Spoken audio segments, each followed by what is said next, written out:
In today's episode of ReFi Podcast, John and I speak with Magenta from Bloom Network. Bloom Network is a network of organizations that are doing the fundamental things that need to be done to address climate change on the ground, in the soil, with the earth. And they're also looking at ways to restore human relationships with each other and to build back the communities that made humanity what it is.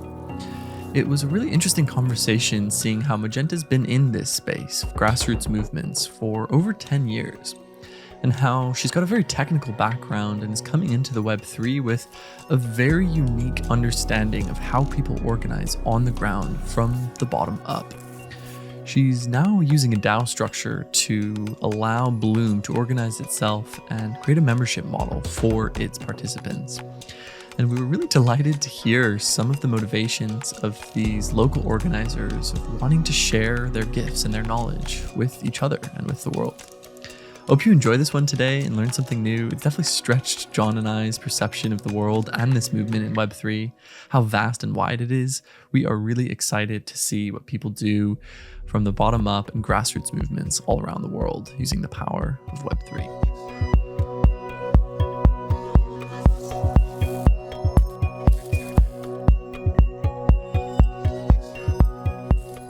Hey, Magenta, how's it going?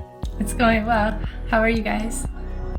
Great. Welcome to the ReFi Podcast. It's so exciting to have you here. Thanks. I'm nervous. Oh, bless you. I've been nervous too, but the moment that you get into the conversation, hopefully will start flowing. Whereabouts are you calling from today? New Hampshire, Manchester, New Hampshire. It's like an hour outside of Boston. One of the best places I've ever been to is in, there's one in Manchester. I just looked. It's called Sal's Pizza. I don't know if you've been. I have not been to Sal's Pizza. I'll look for it. Yeah. When was that, John? When did you go there? I was looking at your background. I went to Tufts. Did you go to Tufts? I did for a year. Okay, cool. Yeah, back in my undergrad days, we would go to this lodge that the mountain club had in northern New Hampshire, and on the drive up we would stop in. There's actually another Sal's in Concord, so that's the one I would usually go to. So that's my preferred Sal's. But yeah, go up and down up to the White Mountains to go hiking and swimming and everything. And so that's I've been going to New Hampshire since I was a small child. I have a lot of deep connection there. But that's great. I'm jealous. I haven't been in so long. It's so beautiful. Yeah. That's sweet. I haven't spent much time in that part of the world, but it struck me, John, as you were talking. I wonder maybe we can start off with just a little prompt around that I like to do sometimes, which is like, what's one thing that you're feeling grateful for today? What's coming up for you? As you were saying that, John, the thing that's coming up for me is just the warm weather here in Portugal. It's been such an amazing gift after 6 winters in England, struggling with the cold and the dark and the short days for my wife and kids and I to be here in Portugal. My son hasn't worn shoes for like 6 weeks. We don't even know where they are. Like, we lost a pair of his shoes. He's running outside. He loves the sand. Like, he literally frolics in the beach, just gets totally naked and is running around, rolling in the sand. And it's just been a real relief and a joy. Like, I've been working super hard, but very grateful to have the great outdoors and the warmth to welcome us into this amazing wild world we live in. So yeah, that's one thing I'm feeling grateful for. What about you, Magenta? Anything coming up for you today? I think the plant medicines. Last night I was having a conversation that reminded me and kind of reconnected me with their leadership and guidance. So just feeling that strongly today and grateful for them being on the planet with us. Nice. What about you, John? I was just, so I said I have a long connection to New Hampshire. When I was my grandmother actually grew up going there every summer to this area called Lake Winnipesaukee, which is an enormous, beautiful lake, kind of right in the heart of the state. And we actually just found out that for the first time in like a decade, my family is going to be able to go back there for a reunion, which is, I haven't even really like absorbed it, but it kind of reminded me how important places are to me and how I develop a real deep connection with certain places, natural landscapes, especially, that I just love to be in and explore. And I've been very lucky to get to see a lot of the world in my life. And so that really, like, this sense of appreciation for having the opportunities I've had to explore the world, and now shifting to looking forward and realizing that it needs to be much more of a part of my lifestyle than it has been for the last years, since we've been stuck inside the pandemic, and I've been drawn into my laptop, and like just sort of realizing that while this does bring me joy, it also is so important for me to be outside and in the air. What a great place to start, John. I think that sparks for me, Magenta. I'm curious to hear about Bloom Network, the work that you're doing there, and really the story of how this emerged. It's fascinating to see this vision for connecting to these grassroots communities. But tell us, who you are, where you've come from, how Bloom Network came to be, and what the change that you're trying to make in the world is. Well, first, I grew up on a farm in northeastern Montana, so that's been really helpful basis for, growing up in nature, just wandering around. That's my native language, really. And so that perspective is helpful when I am engaging in urban environments and with societal structures. I kind of have a different lens on what relationships with nature and each other and community can be. I grew up in a small farming community, 15-minute drive from like the actual town. So, and then Bloom Network initially formed through a different company called Evolver, and their goal was to evolve consciousness. And initially it was like a print magazine coupled with a kind of a nascent idea for a business network. This was way back in 2006, I think. And they really were looking at forming a DAO, is essentially like the economic model they needed. And obviously it was too early, right? Like that infrastructure wasn't there yet. And so at some point it became a digital kind of company. And so they had a social network for people to connect around everything. It was like, that was around the time of Occupy. So people were connecting around all of the economic stuff, but also coupled with their experiences with psychedelics. One of the co-founders was Daniel Pinchbeck, who was a writer about those. And then, it was like kind of the intersections of economics, psychedelics, different ecology movements, and civil rights movements. And it was really fascinating, people meeting each other, like so grateful to have a space to dig in really deep with that sort of thing. And they also had like some online classes and so forth. But eventually the people talking in those spaces were like, wow, we really want to meet each other in person. And so they asked to form local chapters. And at that time, Sean Parker, who started Napster, had given a donation to Evolver with the stipulation that it needed to be tax deductible. So they basically started a nonprofit for these local chapters. And as soon as that kind of formed, within 2 weeks, 200 cities signed up across 11 countries. And it was incredible.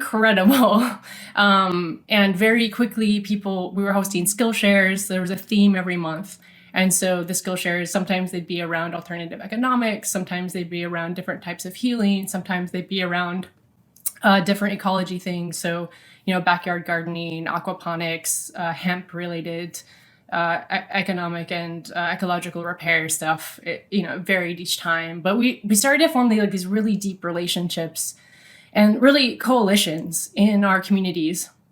And so, with each event, the local groups would bring organization and project leaders together and other kinds of experts and just peer share, really, and across all of these different movements. And so where you have all these different like siloed kind of almost like micro subcultures. So I would account permaculture in that, transformative justice is like an incredible practice, but like way not enough people know about it. And just connecting the dots across all those things really brought this connective tissue and like deeper realizations of what society could be, especially coupled with the plant medicine work where we're having, or other like transcendental experiences people were having through meditation, or even just the political environment at the time. And so we were really like envisioning together, talking together, and creating like societal structures that would be healthy for people and the ecologies that we're part of. And basically the company in Evolver, the thing needed a DAO structure. It needed a peer-to-peer leadership structure to be able to work, but that wasn't really compatible with the centralized team in New York. And eventually we parted ways. All of the local chapters kind of seceded from the company to form Bloom Network together. So we could do that because the cultural disconnect was just too big. And yeah, that's pretty much how Bloom started. I'll pause there. So were you involved, where did you kind of come into this picture? Were you involved in the original Evolver and kind of saw this whole thing progress and develop, or at what point did you get involved? So in the summer of 2009, I went to an event on shamanism. I had been working a lot with magic mushrooms, and at some point thought, oh, I should probably look into what different cultures have been doing with this for thousands of years and like connect. And so that was with Rick Doblin from MAPS and a couple other, mostly guys, I think. But I almost feel like Evolver, the organism, like picked me up by the scruff of the neck and was like, you here. And within a year, I ended up organizing with a local crew. We formed a local kind of hackathon/festival thing called Hive Mind.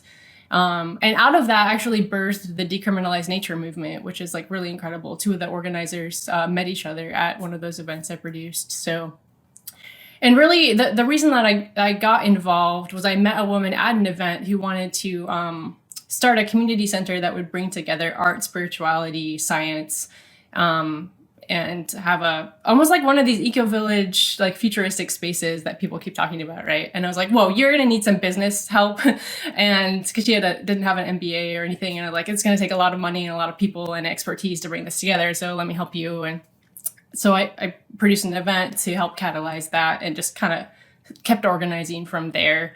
But I pretty quickly saw that like the organizers were burning out, right? Like this is really common in grassroots movements because there's typically not a financial infrastructure. It doesn't plug in with centralized finance institutions. It doesn't organize that way with like a centralized leadership team or something in the same structure. So I was like, all right, I believe in these people. Once I started meeting the other local organizers, like we had a listserv and a monthly community call on, I think, WebEx at the time. And it just like blew my mind, like the connections these people had, the depth of wisdom, the decolonial solidarity they were doing with Indigenous people in the area that they lived, and just profound wisdom keepers and artists and community organizers. And I just believed in the power of these people so strongly to make a huge dent in climate change and all of these other kind of societal problems. So I dropped around 2011, dropped everything, decided to live on gift economy, and put all of the resources I had into developing a sustainable financial model for the thing so that the organizers could receive stipends of some kind to keep the work going and eventually develop DAO financial structures for the for that mesh, like community organizing that needs to happen regionally. And it's a little bit of a gap between, like nonprofit or civic infrastructures or government infrastructures, and is not the same structure as typical corporate, because it's much more ecosystem oriented, and the businesses like need each other to have viable support, and they need shared staffing and stuff. So I just am really throwing my mind at like this really, really hard problem for like the last 10 years. So doing Skype calls with the organizers in different countries, like, hey, what's going on the ground? What do you need from a digital and communications infrastructure to support you? What are the gaps you're facing? And the other thing we did in that process was like, because our parent company had these like extreme power abuse dynamics happening. Like one of the co-founders got accused of rape when he would go visit the local communities, like would pressure people into sexual interactions with him. And the company at one point like started marketing just schlocky new age products to all of our email lists that we had collected over the years, and eventually just like tore the social network down without consulting with us and just like pulled the plug on it. And there were other problems as well. The community had pretty like white dominant messaging or the HQ did out of New York, whereas the community itself was like incredibly diverse. So we were like articulate, hey, the way you're saying this thing is harmful. Can you please adjust? Can you consult with us? And it's just like what weren't open to it. But we ended up doing this like really deep shamanic healing thing for like months with, I think 12 of the local organizers got together, and each time we got together, we focused on a specific theme, but we're looking at, okay, these power dynamic things, we face them in our company, but like they're the same power dynamics that are happening in our states, in our countries, in our neighborhoods, and often in our families. And so how do we create a governance structure and a social network, digital, physical infrastructure that can be resilient to power abuse? And so that's one of the other like really incredible things that came out of that whole process. And now we're working with lawyers to like implement that into a federated cooperative, basically. Wow. So cool.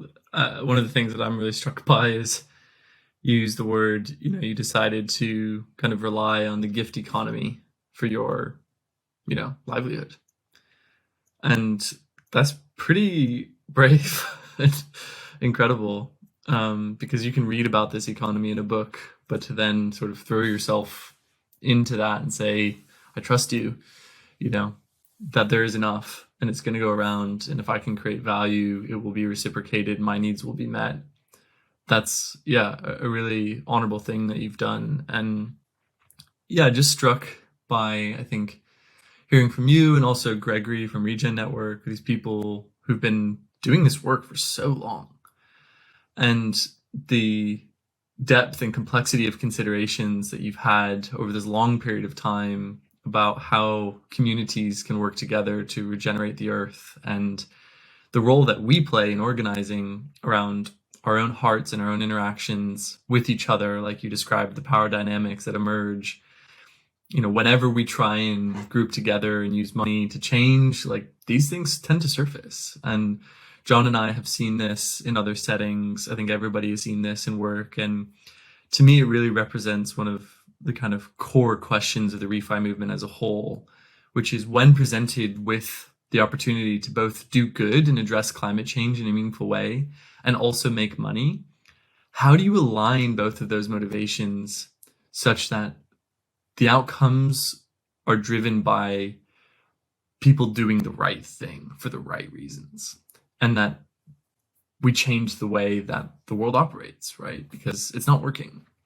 So that just kind of came up a little bit as you were speaking, but I wanted to touch on more specifically like what Bloom Network is in terms of a legal structure, how it works, how it makes money, where the flow of money comes from, the kind of size and scale of what you're doing, what Web3 enables in this, and why you've decided to introduce, you've used the word DAO a few times.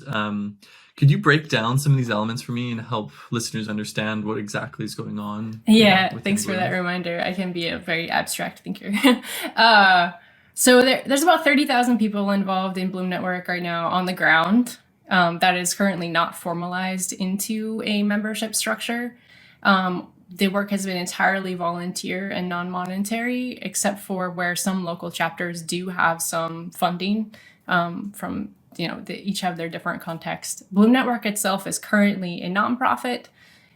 We are now transitioning to be a federated cooperative where the local chapters will be their own DAO. And then the international Bloom will be its own DAO as well, and maintain the communications and infrastructure for the network. But so there'll be like one membership where people, like 80% of the membership will go directly to the local chapters and 20% to the international infrastructure. We're still figuring that all out. But the nature of more in detail what we're doing, it varies from chapter to chapter. They have autonomy as long as they're within the broad focus of regenerative cultures, to focus on what they feel will be most impact of their community, and for their own like organizing teams like self-actualization. So in Uganda, Broadfield Permaculture is working on, they figured out a financial model for large-scale permaculture agroforestry. And so they're basically integrating coffee, bananas, and vanilla, along with 500 indigenous plant species to create, economically viable farms, but also restore soil health and healthy water flows in their region and microclimates. But they're also, Charles, one of the main organizer of that, is just such a close friend, an incredible person. He also has figured out how to implement permaculture training across the Ugandan school system, so K through 12 or whatever their system is there. We're working on a publication together through the University of Swansea, documenting this model and the data collection he's been doing and so forth. So hopefully that comes out soon. In Costa Rica, a Diamante Bridge Collective, they're closely connected with Giveth, and one of our, Danielle Ganetti, we've been working together for like 12, 13 years or something. She lives there. And they're kind of a regional coalition of different land nodes, focused on creating an economy that cares for the watershed, essentially. And so they have different retreat centers, different farms, there's like, I think, a bamboo farm, different healing offerings. And we're together actually with them and Bloom Network. We're figuring out a tokenomics model for a membership structure for like their regional chapter and Bloom Network, and how are these two going to play together and talk to each other. The most common thing for local chapters to focus on ends up being food sovereignty, because it's just really easy to all connect around that. It touches across so many scales of organizing and different aspects, right? Like one reason Charles connected with us is to learn more transformative justice practices from Bloom Network and to learn about crypto. He's like, I really want to learn about this. I want to really be careful about what to introduce to my community. So those are like a couple examples. I mean, like Baltimore produces a yearly educational festival about mushrooms every year. In the Bay Area, we did a very multi-movement festival / hackathon to connect like the technology people with the social justice people, with the ecology kind of people, etc. Because those movements often can be quite segregated. But if we're all sharing our resources together, maybe we can like short circuit some of the resource gaps. Las Mochis, Mexico, they produce I think it's like them and Long Beach both produce like 10,000 person festivals. Long Beach is focused on local food. They have like local food policy, and farmers markets and marketing advocacy for local farmers and restaurants that serve local food. And then in Las Mochis, they do they call it a biocultural festival. And so they work closely with I don't know how to pronounce this right now, Wixarica people who live nearby, and with their leadership of what wisdom needs to be disseminated in our region, so our people are in right relation with food and the land around us and so forth. And they've created like a network of 27 eco parks around the city for education, for recreation, and for like there's like a stage for training and skill shares and so forth.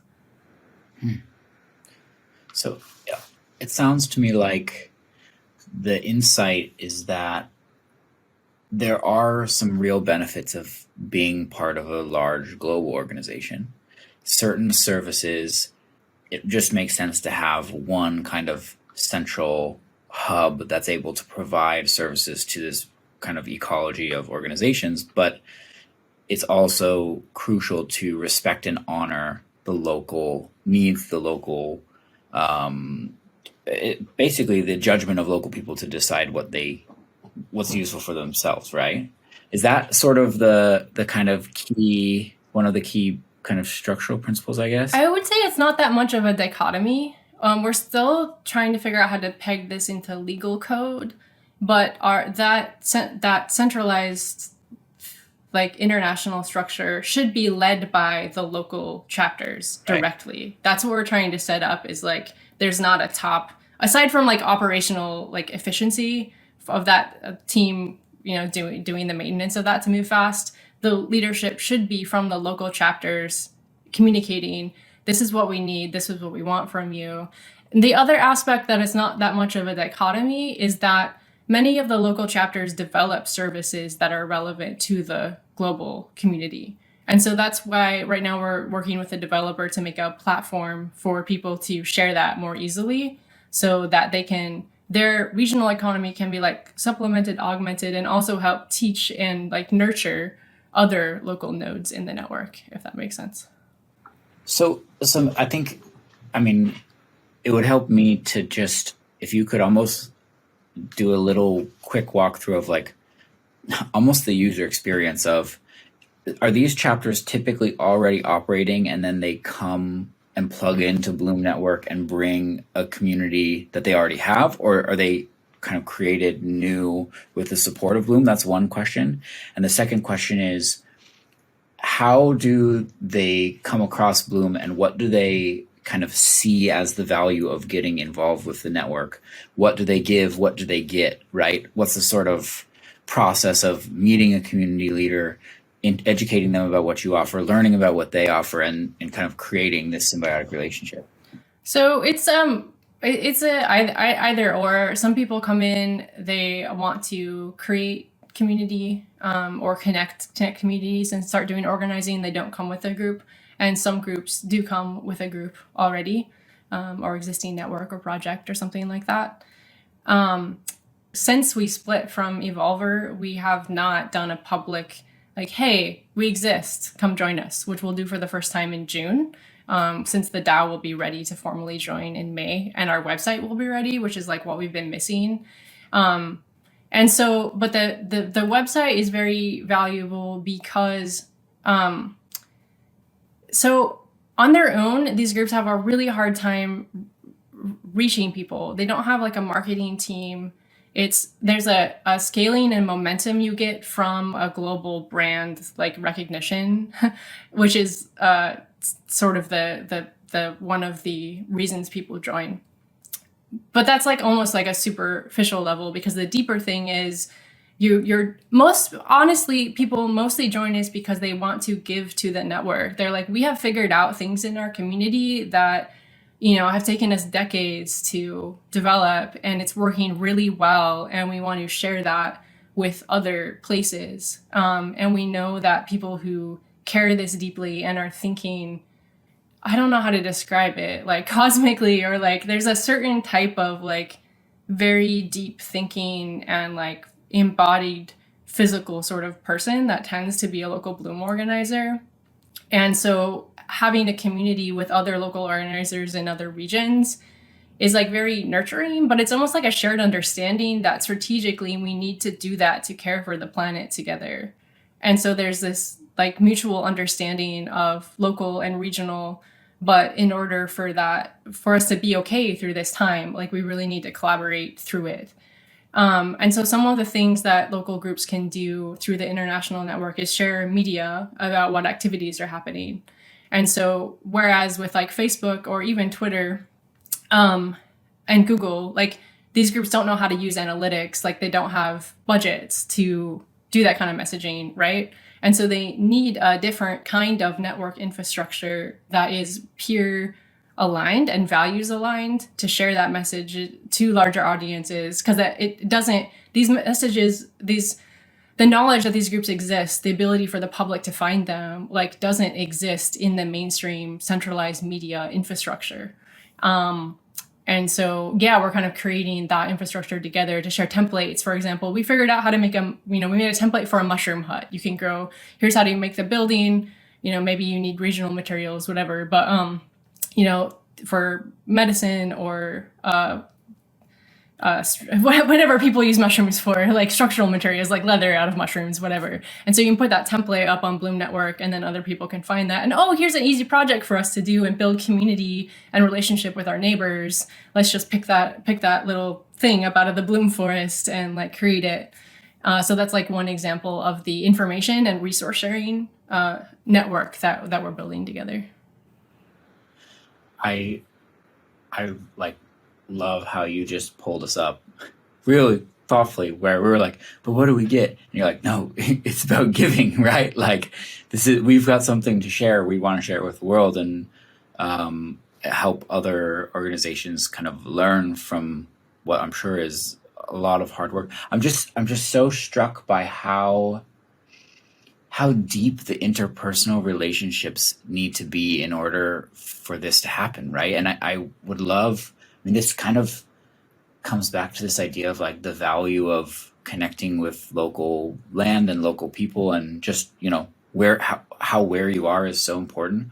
And I think one of the reasons I was so excited to have you on, among many, is your insight into the power and the importance of this grassroots kind of building connections and relationships, and the amount of work that you've been doing this for over a decade now, right? So can you share a little bit of your learnings about that, like how you approach grassroots organizing, where it at once kind of respects the need for that, for the uniqueness of each local area and local community, but also is able to kind of pluck out learnings that can be applied on a global scale. Does that make sense as a question? One, I think those deep interpersonal relationships on a local level evolve from that same place of like understanding what it takes to make a place well again. And from that place of caring and like physical connectedness with place, like you understand that we actually made a 5 points something like built, like, I don't know, 5 principles of building regenerative relationships or something, because that is the fundamental core of it, right? Like carbon, like, yes, we need to address that. P.S. like the hydrological cycle is the bigger chemical equation of that, but the underlying stuff from my perspective is like relationship, right? So we have this like history of colonial relationships with place, and that has destabilized like our autonomous, like direct relationships with nature and each other. And a lot of movement organizers are coming from places of historical oppression, like extreme, lack of access to wealth, the places where they live, there's like power plants built there, so their kids have asthma and so forth. But that's where the power plant can get away with being built, because these people are in such a historically traumatized and economically disempowered place that they don't have the infrastructure to fight back. And so a lot of the grassroots movements are organizing to upskill themselves to push back. And at some point that becomes economic. So like people specific to rejecting solar plants rejecting like a new like coal plant or something like near them will do like, okay, let's do community owned solar. And the process of making those kinds of projects necessitates that you build real relationships with people and you like build power together. And that's similar for like the local food sovereignty stuff that I've been talking about, for example. It's similar for transformative justice instead of putting people in prison. And the reality, the reality of needing to be like efficient with your resources and strategic time together, and to be very strategic to make these things happen, because it's a survival thing. That's a lot. Most of the grassroots movements I'm familiar with are coming from that place. And so, I mean, once you get to a place of having broke through and developed solutions for that, you realize like my struggle is tied with yours, right? And so like, that people all over the world are in this similar situation. And so you want to build for people who are minded translocally, which is like its own sort of thing. But some of those people want to reach out and connect to other movement organizers. And at certain points, you're like, I'm really stuck with this. Like our community needs help. Who might know? And so there are these natural, at this point, like global networks of movements, like La Vie Campesina, like peasants movement for farmers who have been displaced from land. And there are these large global networks that do exist that are almost under the radar of typical nonprofit structures, and they're very person to person relationships, because again they're like disenfranchised from those power structures a lot of the times, and that is all built on relationship and hey, our community is stuck on this, like this is the danger we're facing if we don't break through this. Can you help us? And so, for example, like in the Amazon, I forget the name of it exactly, but there's an alliance of different indigenous communities across the Amazon working on governance and power building and kind of the direct indigenous power with that relationship specific to anyway, I can give you like more and more examples, but am I answering your question? Yeah, I want to jump in here and just try and synthesize what I think I'm hearing, because I have to admit, I think when I was first glancing at your guys' initial Gitcoin proposal and going through the process of trying to understand what you guys are doing, I didn't quite understand what was going on. But I think in hearing you talk and hearing the origin story, I'm starting to see the puzzle pieces emerge. But I'll probably use a little bit different language than you have to date, but help me understand like the gaps in my understanding with what's going on here. So the framing I'm going to use is around kind of Charles Eisenstein's sacred economics, whereby he posits that the current economic paradigm is based upon this concept of infinite growth and money that is created through interest-bearing debt. And when money is created, it requires people to pay back this debt by taking from some type of natural or social capital. And so, whether it's taking oil out of the earth or, silicon from mines or whatever it is, we have to take resources from somewhere else and convert this into a product or service that we then sell in exchange for money to then pay back this debt. And so as this global economy is growing with this, ever increasing GDP, and all of our, nation states are focusing our attention on growing this GDP, what it's doing is it's depleting our natural and social capital. And that's affecting, the communities of the world and really, the developing countries and the marginalized the worst as climate change comes into full effect. And as we start to grapple with the reality of the system that we've built. And so I see that as the kind of problem framing about the money system we've designed is, destroying the resources that we need to survive and the people that we need to survive. And, the metaphor or the example that Charles uses is, we used to just ask our neighbors to watch our children for a few hours one afternoon. And it was a reciprocity gesture saying, hey, can you watch my, kiddos this Thursday? I'll watch yours next Thursday. And there was no money exchange, but now we pay a babysitter. And we pay them X dollars an hour. And money has allowed us to basically change our relationship with people and place such that it's more distant and it's more transactional and it can be more cold and less relational. And what I sort of see Bloom Network doing, what's emerging is because of your origin story, there is, this network of communities all around the world which are organizing themselves to ask this question of like, how do we regenerate our local community, the earth, and restore this natural capital?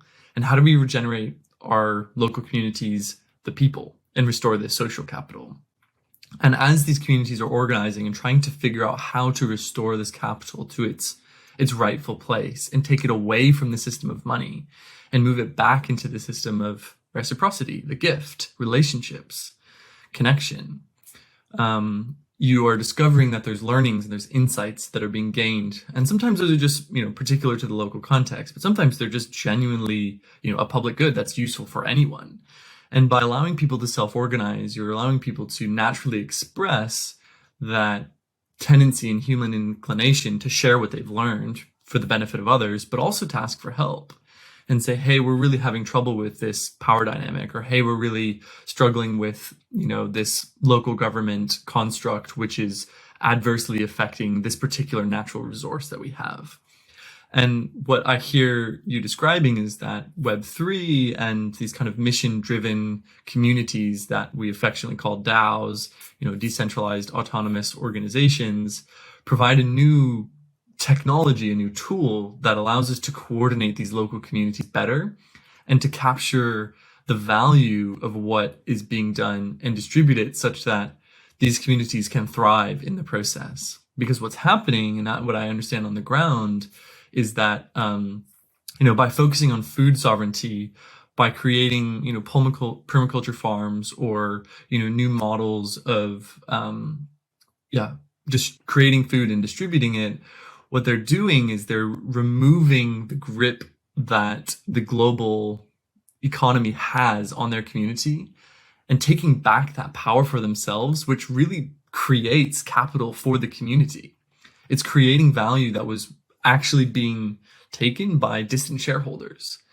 And by restoring the local economy, by restoring the local earth, it's giving sovereignty back to the people in their place, in their relationships with each other and the earth. So have I understood this correctly, or am I missing something here in terms of what y'all are doing? That is really helpful. And I'm going to listen to that again so I can learn how to communicate better, because I'm so in the interpersonal relationship. It's hard to summarize, but yeah, that sounded like a great description. Yeah, Andy Tudhope has this quote from Colonial that blockchain enables money as programmable language. And so with NFTs, with Web3, with the ability to quickly and with less cost share money across international borders, you just have much more robust and creative infrastructures for sharing value together. And also importantly, who determines what has value? And so with DAOs, that enables that to more reflect natural hierarchies, important aspects of wisdom that get lost in the industrialized governance infrastructures that the planet is mostly operating on. I actually bolded when I was taking notes this phrase you used a bit earlier. You said in the early days of Evolver, they wanted to form a DAO, but the infrastructure wasn't there. And it just made me think, what is infrastructure and what does it enable? And I think it can be tricky to conceptualize what digital infrastructure is, but think about the highway system, right? This is a transport network, and it means that what used to take months and thousands, let's say moving a ton of bricks from Washington, D.C. to San Francisco in 1800, that would have taken years. 1,000 people years to do, and now one person can do it in a couple days. And I just we talk a lot about how Web3 is creating this new global digital infrastructure. I really think that the vein of thought that Andy and the Colonial folks are pushing forward, that my economic speech is a form of speech, and I should be able to express myself I think thinking through what are the rights and responsibilities now that we have this ability to write economic code and make transactions globally and basically instantly is. So I guess what I'm trying to ask is, how have you seem like unique in that you've used Web3 out of necessity rather than because it's the shiny new thing that we can get rich on. So what was that journey for you coming into Evolver, starting Bloom, and then realizing that Web3 was going to provide critical infrastructure to empower you to do what you were doing? What were the barriers you were hitting, and how did you come across crypto as ways to overcome those barriers? Yeah, that's much simpler than the previous questions, or the answer to that is much simpler. Basically, I became the executive director of the international thing back in 2013, I think, once Daniel Pinchbeck was asked to step down. And I've been trying to fundraise for this thing for that long, right? And like just kept hitting wall after wall. A gender gap of being hit on anytime I go to an event and try to do that, which is its own thing. B, the nonprofit the foundations tend to support like single verticals, right? But Bloom Network is very systems oriented, and it's a DAO. We don't have the typical organization structure. Even before we were like working on formalizing the DAO, right? Like it's a peer-to-peer led thing, and just no one understood fundamentally what that is. And we're not playing their power game, right? We're not doing a single vertical impact area. We're not interested in someone else from the outside coming in and determining what actions have value. And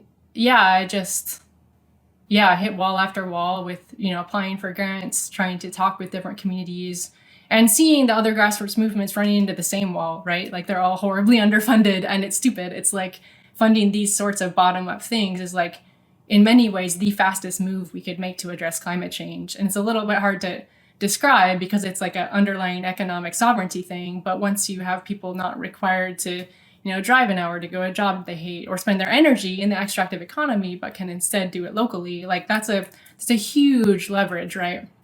And so once I heard about Bitcoin probably in 2011, but had no money to like get involved at the time, unfortunately.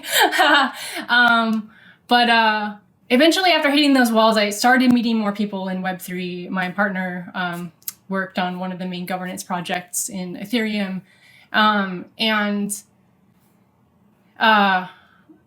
just started to realize like, oh, these are the people who have spare capital, which does not exist in most grassroots movements, who understand what type of organization we are.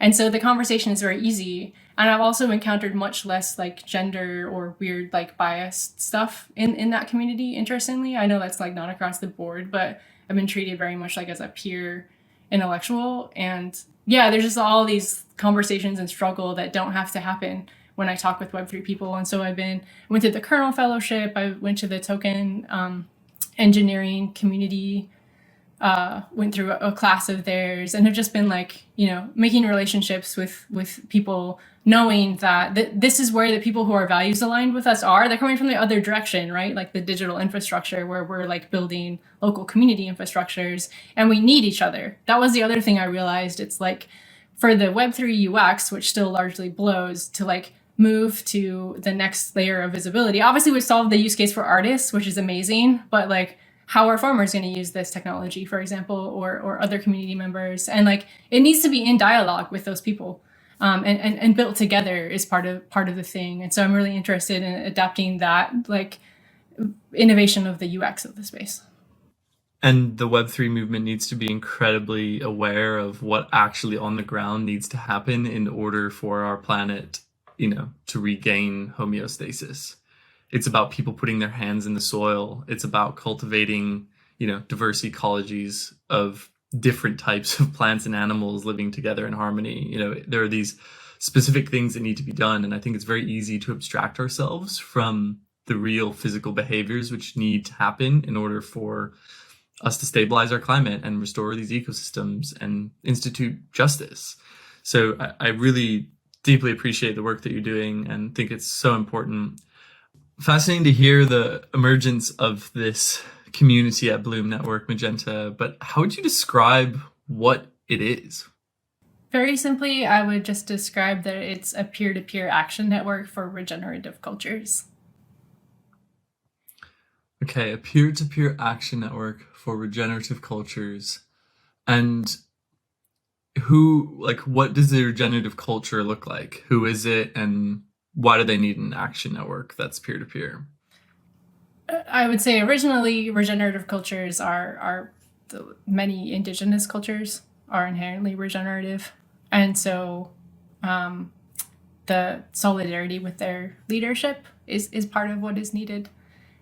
With grassroots movements and like regional networks that are forming around economic sovereignty and food sovereignty and, transformative justice, these sorts of things. To deepen their practice of regenerative cultures and restore good relations with environments and socially.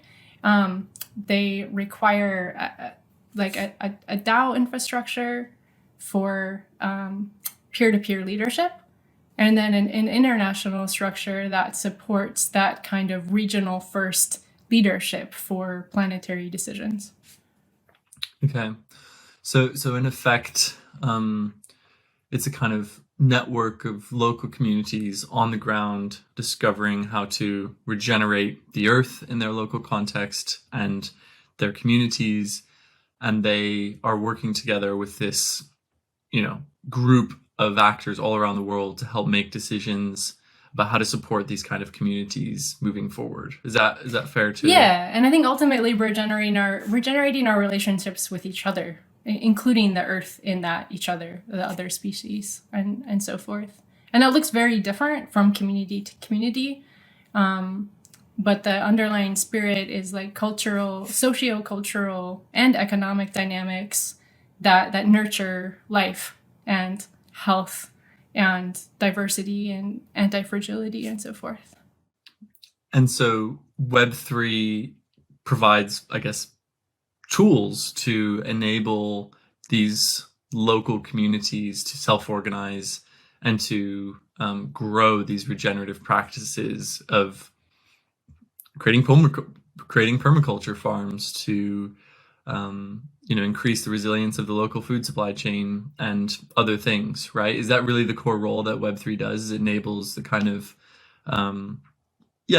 coordination and funding mechanism to make these local communities work? I would say it's like the peer-to-peer leadership infrastructure for it, including peer-to-peer defining what has value and how to support it, and routing around some of the slow and sort of misinformed centralized actors that tend to dominate determining where resources flow.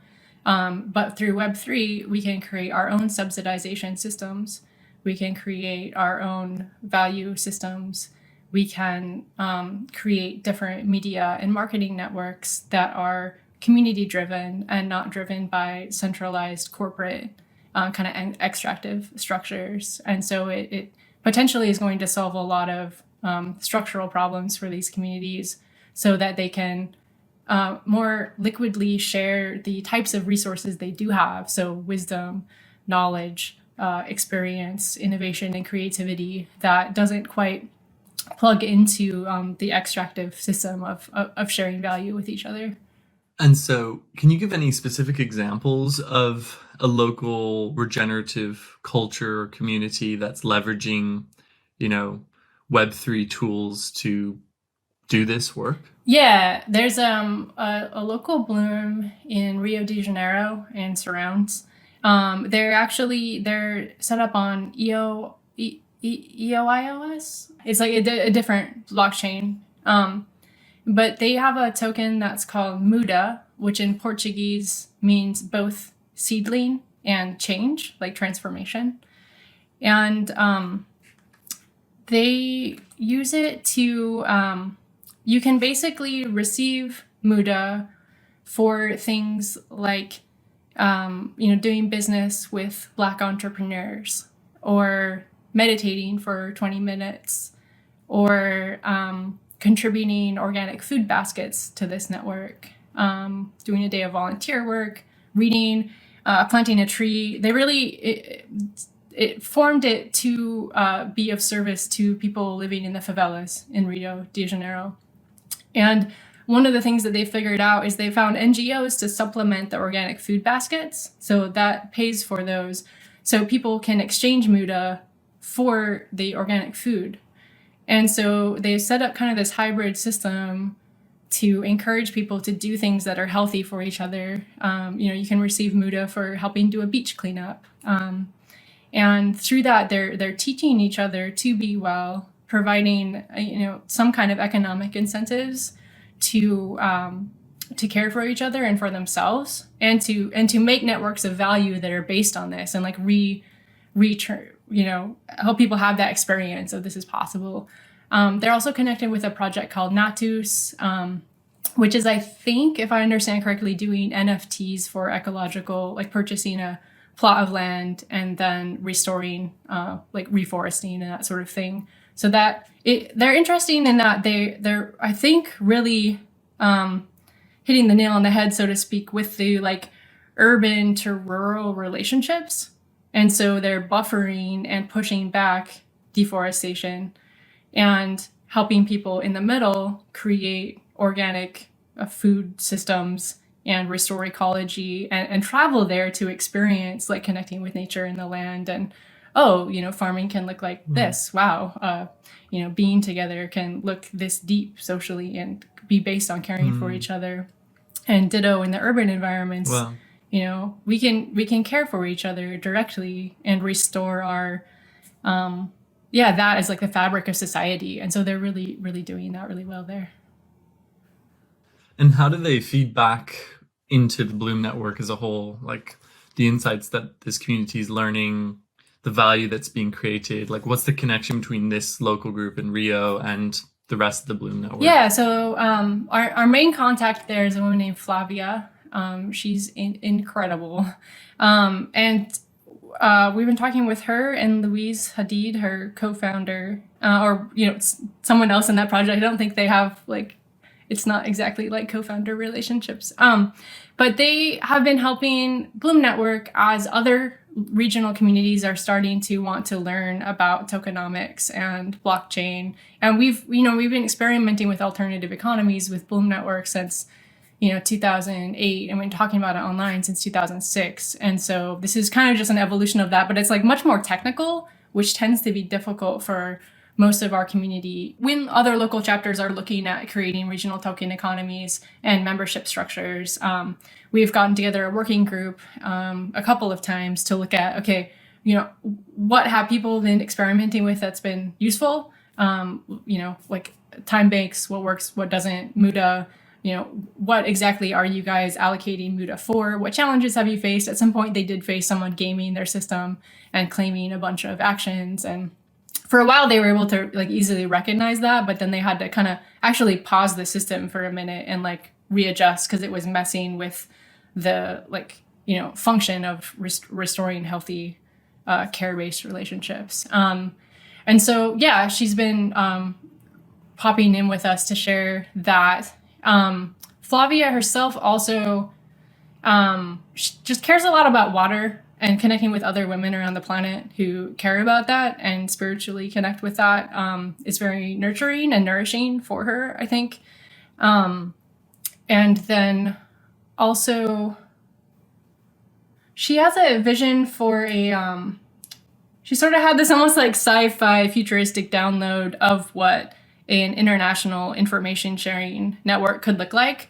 And so she's been collaborating with us to create the one for Bloom Network, and then also supporting her in the slightly different variations of that she has in her vision, and slowly building community around and so forth. So that's an example of the regional on the ground sharing across different regions of what's working and challenges, and trying to help each other troubleshoot that through that.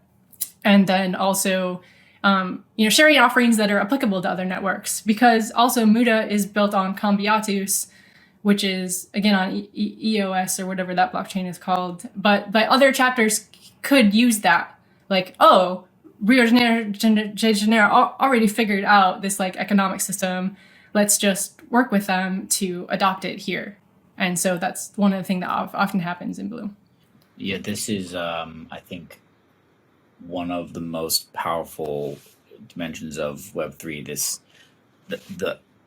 this value for openness and the forkability of things, and the fact that with open source, people can take a very sophisticated system that took people years and years to build, borrowing from the work of other people, and create a new instance of it, tweak and tune. And you kind of get these forces of evolution applied, where there's this divergence of all the different kind of instances of a particular application, for example, or protocol, and we can watch them play out and watch what works and what doesn't.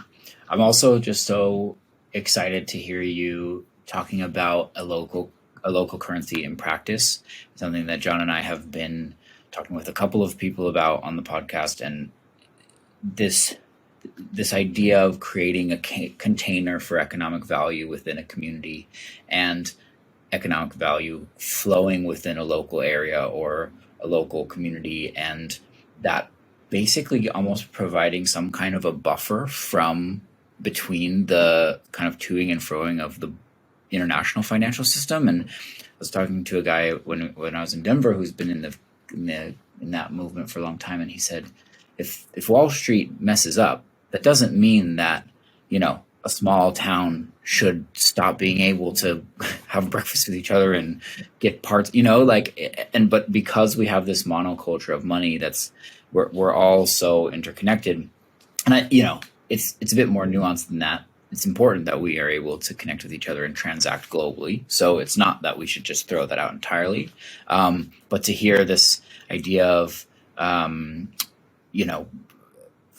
figuring out ways in which we can kind of use regenerative actions as an opportunity to recognize those as creating value, essentially, and giving those person resources to then pass that value on to someone else. That's a very, very interesting thing that's probably worth digging into. We'd love to get a link to that particular project, well, to all of them, and use those in the show notes. And yeah, definitely.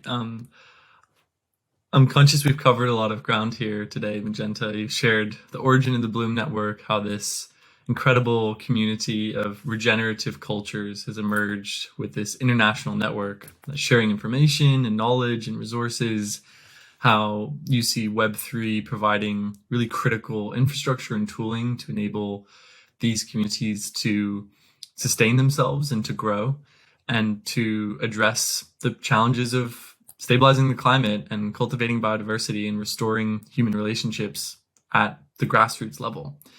I learned so much in hearing you speak, and I feel like I could learn so much more if we had more time together. I'm curious what you have to offer for people listening.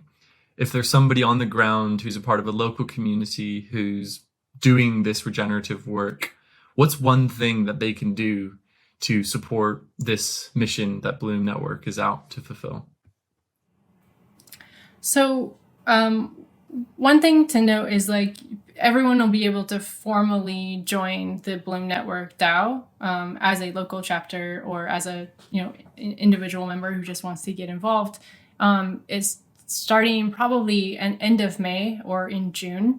So that's going to be the easiest timing of getting involved.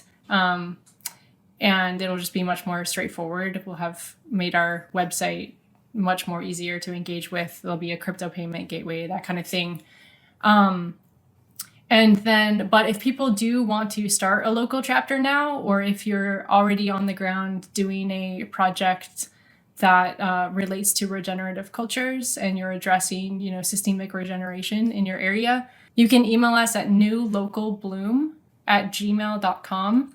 And that will give you all of the information you need, what's involved in starting a local chapter. Are you aligned with the vision that we have? We'll do an interview with you, but then you'll, have access to all kinds of resources for getting started if you're an early stage project. So, how to form a team, how to form a mission and a focus, how to, do some promotion of your first event, or lots of things like that. And if you're a more mature project, it'll guide you toward getting connected with the network and how to learn from other organizers in other places, or share wisdom that you have that your community would like to share, and otherwise utilize the digital infrastructure and global network that is Bloom Network. So newlocalbloom@gmail.com, or in May and June, you'll be able to officially join the Federated Cooperative, or the DAO that is Bloom Network. Amazing. And how can people get in touch with you personally to connect with you and learn more about what you're doing? Yeah, I'm on Twitter as Magenta Ceiba, Ceiba like the tree, Ceiba. You can also connect me with me at magenta@bloomnetwork.org. Those are the ways. One last plug. I'm not sure when this will go live, but you have a Gitcoin grant, right? Yep. Okay. So we want to make sure we get the word out that during grants round 13, this is a brilliant option. I actually, you were the first one I added to my cart. So I want to be, I will be definitely making some kind of a contribution. Magenta, this has been really lovely. Thank you so much for the time and for the wisdom, more the wisdom. Thank you. You're very, very welcome. Thank you for giving me the opportunity to share with you, and thank you for helping me learn how to articulate more clearly and accessibly what's going on in our communities. Really appreciate the language sharing and just this space for you guys listening and understanding means a lot to me. And thank you for what you're doing at Toucan Protocol and with ReFi DAO and everything. It's incredible leadership from you guys. You're so sweet. It's an honor. It's great to share this space with you, and who knows, maybe we can hang out at some point and break bread and share more stories in person someday soon.